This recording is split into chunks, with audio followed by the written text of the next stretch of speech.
வணக்கம் மாணவர்களே. இன்றைக்கி 3 விதமான யாகங்கள் பற்றி பார்க்கலாம். பின்வேத காலத்தில் பார்த்திங்க அப்படின்னா 3 விதமான யாகங்கள் நடத்தியிருக்காங்க. என்னெல்லாம் அப்படின்னா ராஜசூய யாகம், அஸ்வமேத யாகம், வாஜபேய யாகம் அப்படின்னு சொல்லிட்டு.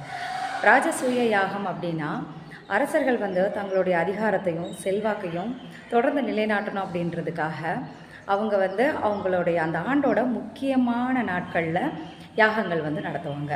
அதாவது அது திருமண நாளாக இருக்கலாம், அவருடைய பிறந்த நாளாக இருக்கலாம், அல்லது வெற்றி பெற்ற நாளாக இருக்கலாம். சரியா? அந்த நாட்கள்லாம் நடத்தக்கூடிய யாகம் ராஜசூய யாகம்.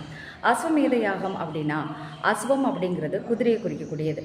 அதாவது அந்த பட்டத்து குதிரை தங்கு தடை இல்லாமல் எங்கெல்லாம் ஓடுதோ அந்த பகுதி எல்லாமே அரசாட்சிக்கு உட்பட்ட பகுதியாக கருதப்படுது. ஸோ அதை கொண்டாடும் விதமாக நடத்துகிறது அஸ்வமேத யாகம். வாஜபேய யாகம் அப்படிங்கிறது தேர் பந்தயத்தை குறிக்கும். அந்த தேர் பந்தயத்தில் அரசனுடைய தேர் தான் வெற்றி பெறும். ஸோ அதை கொண்டாடும் விதமாக நடத்துகிறது தான் வாஜபேய யாகம். இந்த யாகங்களை பற்றி சதபத பிராமணம் அப்படிங்கிற நூல் விளக்குது. அவ்வளோதான். தேங்க்யூ.